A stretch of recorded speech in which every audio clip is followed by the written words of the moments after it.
Puji Tuhan, saudari, kita akan melanjutkan pembahasan dalam konferensi Perbauran International Thanksgiving tahun 2025 yang berjudul Kristus yang Amuhid yang diwahyukan dalam Injil Matius. Dan kita akan meneruskan dalam pengkajian berita yang keenam yang berjudul Kristus sebagai Dia yang memiliki segala kekuasaan di surga dan di bumi. Dalam judul dan ayat penting, kita perlu melihat ada 3 bagian besar. Bagian yang pertama adalah segala kekuasaan di surga dan di bumi. Ini diambil dari Matius pasal 28 ayat 18 yang menjadi dasar pembahasan dalam berita kita kali ini. Matius 28 ayat 18 mengatakan Yesus datang dan berbicara kepada mereka, berkata, segala kekuasaan di surga dan di bumi telah diberikan kepadaku. Bagian yang kedua adalah Allah adalah kekuasaan tertinggi. Wahyu pasal 22 ayat 1 mengatakan, malaikat pun menunjukkan kepadaku sungai air hayat, terang seperti kristal mengalir keluar dari tahta Allah dan anak domba di tengah jalan kota itu. Dalam Wahyu 22 ayat 1 ini, saudari, kita dapat melihat ada kata tahta Allah dan anak domba. Ya, ini adalah tahta Allah, ya, kekuasaan tertinggi dari tahta Allah dan anak domba. Puji Tuhan. Kemudian di dalam Roma pasal 9 ayat 21 mengatakan, apakah tukang periuk tidak mempunyai hak atas tanah liat untuk membuat dari gumpal yang sama satu bejana yang terhormat dan berharga, dan satu lagi yang terhina? Dari ayat ini, saudari, kita dapat memiliki pandangan bahwa tukang periuk yang adalah Allah itu sendiri mempunyai hak atas tanah liat. Tentu kita adalah tanah liatnya. Kristus adalah tukang periuk yang sejati. Dia adalah Allah yang memerintah dari tahta Allah dan anak domba. Dia sepenuhnya mempunyai hak atas tanah liat. Dan bagian yang ketiga adalah doa kuasa. Di dalam Matius pasal 18 ayat 18 mengatakan, sesungguhnya aku beritahu kamu, apapun yang kamu ikat di bumi tentu telah diikat di surga. Dan apapun yang kamu lepaskan di bumi tentu telah dilepaskan di surga. Dan Markus pasal 11 ayat 23 mengatakan, sesungguhnya aku beritahu kamu, siapa yang berkata kepada gunung ini, terangkat dan tercampaklah ke dalam laut, dan tidak bimbang hatinya, tetapi percaya bahwa apa yang dikatakannya terjadi, maka hal ini akan terjadi baginya. Puji Tuhan, saudari, kita lanjutkan di dalam struktur berita di dalam berita yang keenam ini. Judul berita ini adalah Kristus sebagai Dia yang memiliki segala kekuasaan di surga dan di bumi. Ada 5 Romawi, saudari ya. 5 Romawi ini dapat kita bagi menjadi 3 bagian. Romawi yang pertama dan kedua membahas mengenai mengenal Allah adalah kekuasaan tertinggi. Dan bagian yang kedua, dalam Romawi yang ketiga, kita dapat melihat mengenai kekuasaan dan pemberontakan. Dan bagian yang terakhir, bagian yang ketiga, adalah dalam Romawi yang keempat dan yang kelima. Ini adalah penerapannya. Ya. Kita akan melihat terlebih dahulu di dalam bagian yang pertama, Romawi yang pertama dan kedua, mengenai mengenal Allah adalah kekuasaan tertinggi. Maka di dalam Romawi yang pertama, kita perlu memiliki definisi mengenai kekuasaan.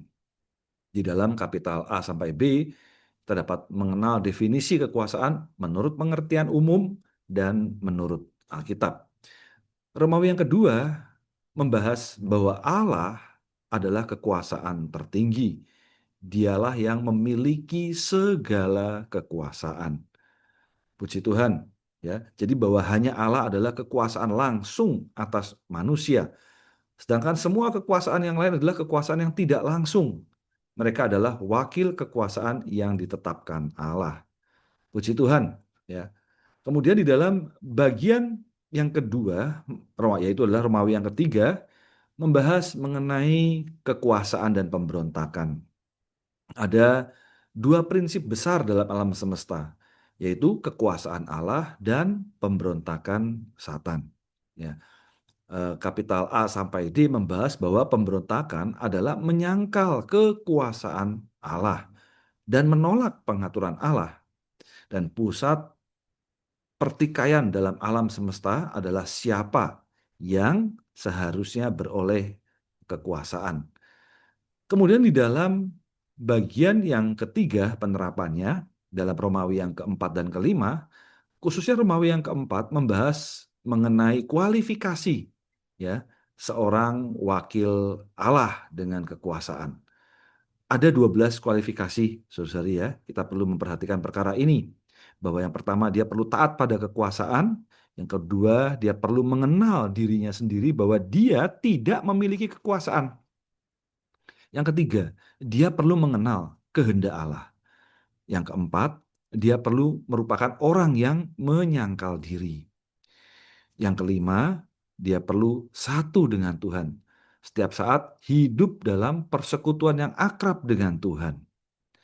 Yang keenam, dia perlu tidak subjektif, tidak berperilaku menurut perasaannya sendiri. Yang ketujuh, dia perlu penuh perhatian, memiliki anugerah terhadap orang lain. Yang kedelapan, dia perlu merupakan seorang yang dalam kebangkitan, hidup dalam hayat kebangkitan Kristus. Dan kesembilan, dia perlu berdiri dalam kedudukan yang rendah di hadapan Allah. Kesepuluh, dia perlu merupakan orang yang bisa menanggung pertentangan. 11, dia perlu merasakan bahwa dirinya sendiri tidak mampu dan tidak layak. 12 yang terakhir, sebagai kualifikasinya, dia perlu merupakan orang yang tepat untuk mewakili Allah. Puji Tuhan, saudara ya. Dan dalam penerapannya perlu berdoa. Dalam Romawi yang kelima membahas bahwa doa yang paling penting dan paling rohani adalah doa kekuasaan. Kapital A sampai H membahas bahwa doa kekuasaan adalah menggunakan kekuasaan untuk memberi perintah, mengikat dan melepaskan, serta memerintah bersama Tuhan dari kedudukan kenaikan. Puji Tuhan, saudari ya. Kita lanjutkan di dalam struktur pembacaan harian dalam seminggu ini. Hari yang pertama membahas mengenai definisi kekuasaan, ya, bahwa membahas mengenai penting pengertian kekuasaan dan sumbernya, ya, bahwa kekuasaan adalah kuasa atau hak untuk memberi perintah, membuat keputusan, dan menuntut ketaatan, ya. Jadi dalam Alkitab bahwa kekuasaan itu bersumber dari Allah. Sedangkan hari yang kedua membahas bahwa Allah adalah kekuasaan tertinggi. Saudari, kita perlu sangat memperhatikan perkara ini. Bahwa dalam alam semesta ini hanya Allah adalah kekuasaan tertinggi, ya. Kekuasaan Allah mewakili diri Allah sendiri. Sedangkan kekuasaan yang lain adalah wakil kekuasaan yang ditetapkan Allah. Nah, kemudian di dalam hari yang ketiga membahas mengenai kekuasaan Allah dan pemberontakan Satan. Ini ada dua prinsip besar di alam semesta. Maka, saudari, setelah kita mengenal prinsip ini, yaitu adalah kekuasaan Allah dan pemberontakan Satan, maka kita perlu menetapkan diri untuk taat kepada kekuasaan Allah. Puji Tuhan. Ya, kemudian di dalam hari yang keempat ini adalah membahas mengenai kualifikasi seorang wakil kekuasaan. Ya, bahwa wakil kekuasaan harus terlebih dahulu taat kepada kekuasaan, dia menyangkal diri, mengenal kehendak Allah, hidup dalam persekutuan dan hidup dalam kebangkitan. Hari yang kelima dan keenam membahas mengenai doa kekuasaan. Ya, ini adalah doa kuasa, doa yang memerintah. Ya, hakikat doa kekuasaan ya adalah doa kekuasaan menggunakan kekuasaan untuk memberi perintah. Amen. Kemudian doa kekuasaan ada dua aspek, adalah untuk mengikat dan melepaskan. Kemudian kedudukan dan pelaksanaan doa kekuasaan. Ini adalah perlu gereja, ya, gereja menggunakan doa kekuasaan untuk memerintah alam maut. Dan doa kekuasaan berasal dari kedudukan kenaikan yang merupakan doa memerintah. Puji Tuhan, sampai dengan poin ini kita mengerti bahwa perkara doa bukan sekedar meminta, tetapi juga perkara doa kekuasaan. Kita akan melanjutkan di dalam hari yang pertama, mengenai definisi mengenai kekuasaan. Kita dapat melihat terlebih dahulu di dalam Matius pasal 7 ayat 29 mengatakan, sebab dia mengajar mereka seperti seorang yang memiliki kekuasaan dan tidak seperti ahli Taurat mereka. Nah, saudari, di dalam Matius pasal 7 ketika Tuhan sedang memberikan konstitusi kerajaan, sungguh dia mengajar, ya, Yesus mengajar seperti seorang yang memiliki kekuasaan. Di dalam pengajarannya ada kekuasaan. Nah, saudari, kita dapat melihat bahwa definisi terbaik mengenai kekuasaan adalah kuasa atau hak untuk memberi perintah, membuat keputusan, dan menuntut ketaatan. Biasanya berasal dari kedudukan, jabatan, atau keahlian. Ini dari pandangan umum ya, saudari ya. Tetapi kita dapat melihat melalui perkara ini, pada akhirnya kita dapat memberi perintah kepada Allah untuk melepaskan dan mengikat. Kita akan membahas itu di poin yang terakhir, saudari ya. Menurut Alkitab, bahwa kekuasaan adalah legitimasi moral untuk menjalankan kekuasaan. Pada akhirnya berasal dan bersumber dari Allah. Kekuasaan adalah dari Allah ya.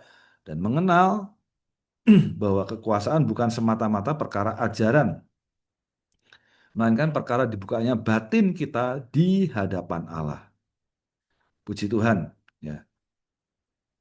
Hari yang kedua membahas bahwa Allah adalah kekuasaan tertinggi, bahwa kekuasaan hanya dimiliki oleh Allah dan hanya Allah saja yang mempunyai, ya, yang memiliki kekuasaan tertinggi. Jadi kekuasaan Allah mewakili diri Allah sendiri. Nah, di dalam Roma pasal 9 ayat 21 sampai 22 mengatakan, apakah tukang periuk tidak mempunyai hak atas tanah liat untuk membuat dari gumpal yang sama satu bejana yang terhormat dan berharga, dan satu lagi yang terhina? Dan apa salahnya jika Allah mau menunjukkan kemurkaannya dan membuat kekuatannya diketahui? Bersabar dengan kesabaran yang besar terhadap bejana-bejana kemurkaan yang telah disiapkan untuk kebinasaan. Nah, saudara, di sini dapat melihat ada tukang periuk mempunyai hak ya. Jadi Allah kita adalah tukang periuk yang sejati. Ya, sedangkan kita adalah tanah liat. Maka tukang periuk itu mempunyai hak atas tanah liat ini. Ya, mau membuat satu gumpal yang terhormat dan berharga atau gumpal yang lain adalah untuk yang terhina. Semua adalah sepenuhnya adalah hak dari tukang periuk. Puji Tuhan, ya. Kalau Allah mau menunjukkan kemurkaannya atau membuat kekuatan diketahui, itu semua adalah sepenuhnya haknya Allah. Di dalam Matius 21 ayat 24 mengatakan, Yesus menjawab dan berkata kepada mereka, aku juga akan bertanya satu perkataan kepadamu. Jika kamu memberitahu aku juga akan memberitahu kamu. Dengan kekuasaan apa aku melakukan hal-hal ini. Ya, dengan kekuasaan ya, saudara ya. Kemudian di dalam Lukas pasal 5 ayat 24 mengatakan, tetapi supaya kamu tahu bahwa anak manusia mempunyai kekuasaan di bumi untuk mengampuni dosa-dosa. Puji Tuhan, saudari ya. Jadi ada kekuasaan. Ketika ada kekuasaan, ada kekuatan. Puji Tuhan, bahwa kekuasaan Allah mewakili dirinya sendiri. Kekuatan Allah hanya mewakili tindakan Allah. Sedangkan kekuasaan Allah sebenarnya adalah diri Allah sendiri. Karena kekuasaan berasal dari apa adanya diri Allah sendiri. Kita menyentuh kekuasaan Allah berarti menyentuh diri Allah sendiri. Nah, saudari, pada bagian ini kita perlu membedakan antara kekuasaan dengan kekuatan. Antara authority dengan power. Ya. Authority adalah kekuasaan. Allah kita adalah Allah yang memiliki kekuasaan. Karena Allah kita adalah Allah yang memiliki kekuasaan absolut, maka semua kekuasaan lain adalah wakil kekuasaan. Ya, di dalam Wahyu pasal 22 ayat 1 mengatakan, malaikat pun menunjukkan kepadaku sungai air hayat, terang seperti kristal, mengalir keluar dari tahta Allah dan anak domba di tengah jalan kota itu. Puji Tuhan atas tahta Allah dan anak domba. Ya, bahwa hanya Allah adalah kekuasaan langsung atas manusia. bahwa semua kekuasaan yang lain adalah kekuasaan tidak langsung, yakni mewakili atau wakil kekuasaan yang ditetapkan Allah. Karena itu, semua kekuasaan apapun, baik rohani, kedudukan maupun pemerintahan, berasal dari Allah. Hanya ketika kita berjumpa dengan kekuasaan Allah, barulah kita dapat taat kepada wakil kekuasaan yang ditetapkan Allah. Puji Tuhan. Kemudian di dalam hari yang ketiga membahas bahwa kekuasaan Allah dan pemberontakan Satan. Perkara pemberontakan ya, saudara ya, di dalam Kisah Para Rasul 26 ayat 18 mengatakan untuk membuka mata mereka, untuk memalingkan mereka dari kegelapan kepada terang dan dari kekuasaan Satan kepada Allah. Kolose 1 ayat 13 mengatakan, Dia telah menyelamatkan kita dari kuasa kegelapan dan memindahkan kita ke dalam kerajaan anak yang dikasihinya. Nah, saudari, di sini kita dapat melihat perkara kegelapan kepada terang, kekuasaan Satan kepada Allah. Jadi di sini ada pemberontakan ya, kekuasaan Satan yang adalah kegelapan terhadap Allah yang adalah terang. Maka Allah kita telah menyelamatkan kita ya, dari kuasa kegelapan. Nah, penyelamatan ini adalah memindahkan kita ke dalam kerajaan anak yang dikasihinya. Ya, jadi pemberontakan adalah menyangkal kekuasaan Allah, menolak pengaturan Allah. Pada mulanya Satan adalah kepala malaikat yang diciptakan Allah, tetapi karena kesombongannya, dia meninggikan diri, melanggar kedaulatan Allah. Dia memberontak terhadap Allah, menjadi seteru Allah, dan mendirikan kerajaannya sendiri. Ketika manusia berdosa, manusia pun memberontak terhadap Allah, menyangkal kekuasaan Allah, menolak pengaturan Allah. Kiranya Tuhan menyoroti kita, saudara ya. Kita perlu belajar sepenuhnya taat, ya, taat kepada Allah kita. Dan kita diselamatkan dari pemberontakan. Dan ini adalah pertikaian dalam alam semesta. Sampai pada akhirnya, saudara ya, di dalam Wahyu pasal 11 ayat 15, dikatakan kerajaan dunia menjadi kerajaan Tuhan kita dan Kristusnya. Dan dia akan meraja sampai selama-lamanya. Puji Tuhan, pada akhirnya menjadi kerajaan Tuhan kita dan Kristusnya. Jadi pusat pertikaian dalam alam semesta adalah siapa yang seharusnya beroleh kekuasaan. Jadi meskipun Satan dan manusia melanggar kekuasaan Allah, Allah tidak akan membiarkan pemberontakan ini terus berlanjut, melainkan Dia akan mendirikan kerajaannya di bumi. Karena itu kita perlu bertikai melawan Satan untuk menegaskan bahwa kekuasaan adalah milik Allah. Dan kita juga perlu menetapkan diri untuk taat pada kekuasaan Allah. Bahwa dosa pemberontakan lebih parah daripada dosa apapun. Amin. Kita lanjutkan di dalam hari yang keempat, bahwa seorang wakil Allah dengan kekuasaan harus memiliki kualifikasi yang tepat. Ya. Di dalam Matius pasal 8 ayat 9 mengatakan, sebab aku juga seorang di bawah kekuasaan, memiliki prajurit di bawahku. Nah, saudara-saudari, di dalam Matius pasal 8 ayat 9 ketika seorang perwira yang bawahannya sakit ya, saudara ya, dia datang kepada Yesus. Dia mengatakan sebab aku juga seorang di bawah kekuasaan. Nah, menjadi wakil kekuasaan adalah juga berada di bawah kekuasaan. Kita perlu memahami perkara ini, saudara ya. Jadi menjadi wakil kekuasaan Allah bukan berarti menjadi kekuasaan itu. Karena kita perlu tahu bahwa kekuasaan adalah diri Allah sendiri. Justru karena kita menjadi wakil kekuasaan yang adalah menjadi wakil diri Allah sendiri, kita berada di bawah kekuasaan Allah. Maka pernyataan ini di dalam Matius pasal 8 ayat 9, seorang perwira itu jelas mengatakan bahwa aku juga seorang di bawah kekuasaan. Puji Tuhan, semoga dari ayat ini kita nampak bahwa seorang yang menjadi wakil kekuasaan Allah juga seorang di bawah kekuasaan. Karena itu ada kriteria yang perlu kita perhatikan, saudara ya.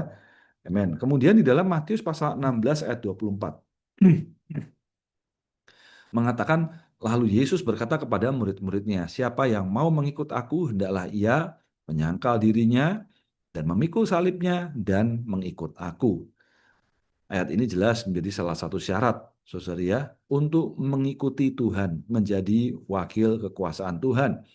Ya, dia menyangkal diri, memikul salib, dan ikut Tuhan. Maka, saudara-saudari, seorang wakil Allah dengan kekuasaan harus terlebih dahulu taat kepada kekuasaan, yaitu adalah diri Allah sendiri ya, saudara ya. Dia perlu mengenal dirinya sendiri bahwa dia tidak memiliki kekuasaan. Jadi dirinya tidak punya kekuasaan. Dia perlu mengenal kehendak Allah, merupakan orang yang menyangkal diri dan satu dengan Tuhan. Dan setiap saat hidup dalam persekutuan yang akrab dengan Tuhan. Dan juga menjadi pribadi yang tidak subjektif, tidak berperilaku menurut perasaannya sendiri, penuh perhatian serta memiliki anugerah terhadap orang lain.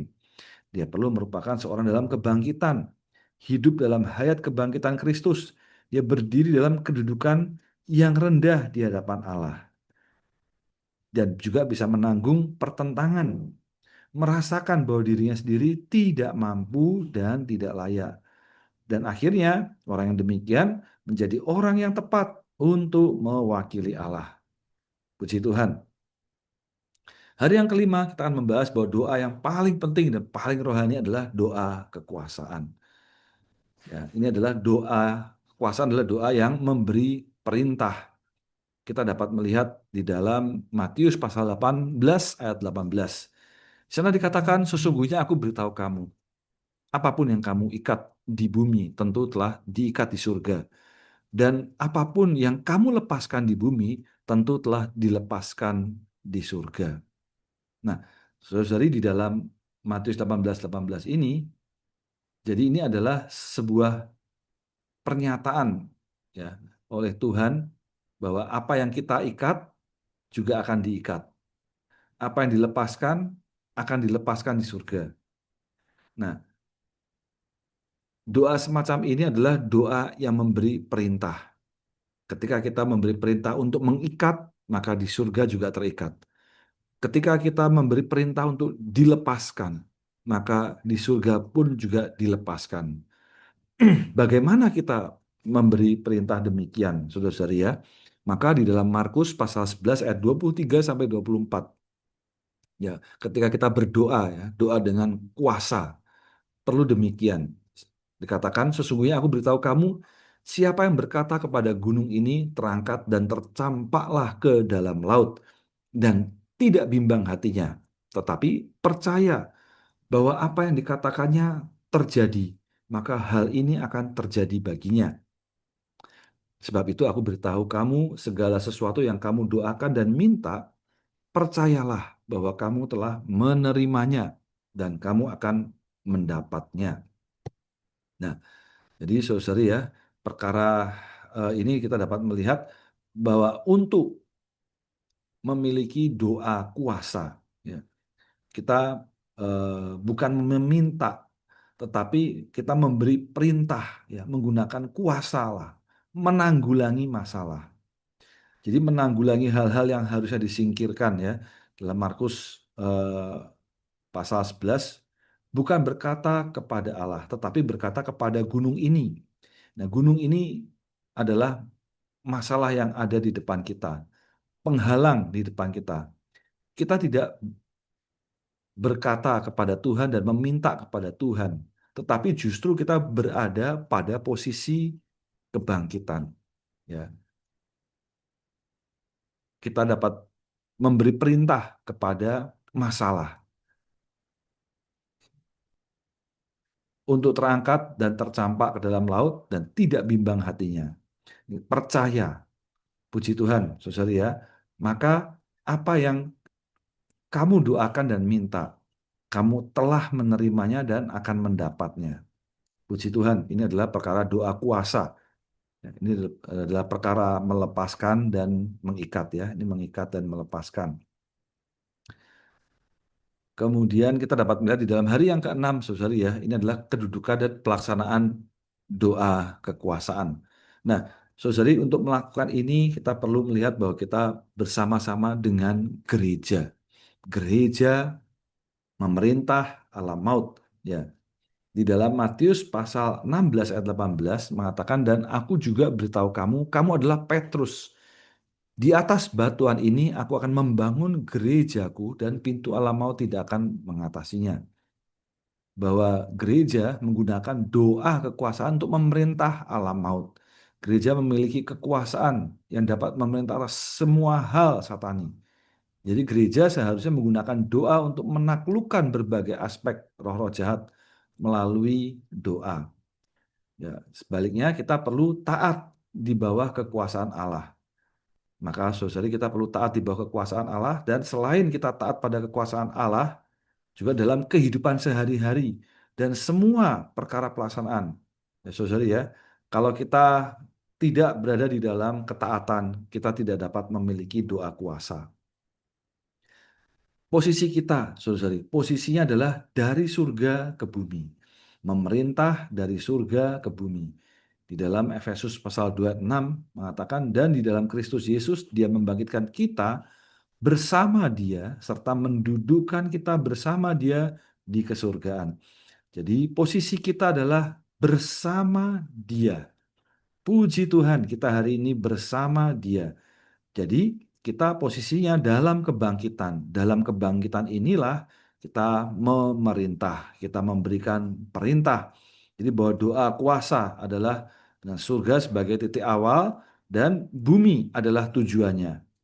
Ya, jadi doa kuasa adalah doa yang memberi perintah dari surga ke bumi. Dan kita berada di dalam kenaikan. Doa kuasa kenaikan ini, ya saudara ya, inilah doa kita yang memberikan ya, perintah terhadap bumi. Begitu kita memiliki kedudukan ini, saudari, kita bersama-sama dengan Allah memerintah. Di sini kita dapat melihat satu pengalaman praktis bagaimana kita memerintah bersama Allah. Amen. Kita memerintah bersamanya melalui doa kuasa. Kita memberi perintah, melaksanakan pemerintahan Allah dan melaksanakan perintah Allah. Puji Tuhan, saudari ya. Amen. Sebagai penutup, kita dapat mengenal Kristus sebagai Dia memiliki semua kekuasaan di surga dan di bumi, dan membawa kita pada tiga hal besar. Yang pertama, saudari, bahwa kita perlu mengenal segala kekuasaan berasal dari Allah. Dan kita perlu menetapkan diri untuk taat pada kekuasaan Allah dan kepada wakil kekuasaan yang ditetapkannya. Yang ketiga, saudari, kita perlu berdoa dengan doa kuasa ya. Doa kekuasaan dari kedudukan kenaikan, memerintah bersama Dia, melaksanakan pemerintahan Allah di bumi. Puji Tuhan, saudari, mulia bagi Tuhan. Amin.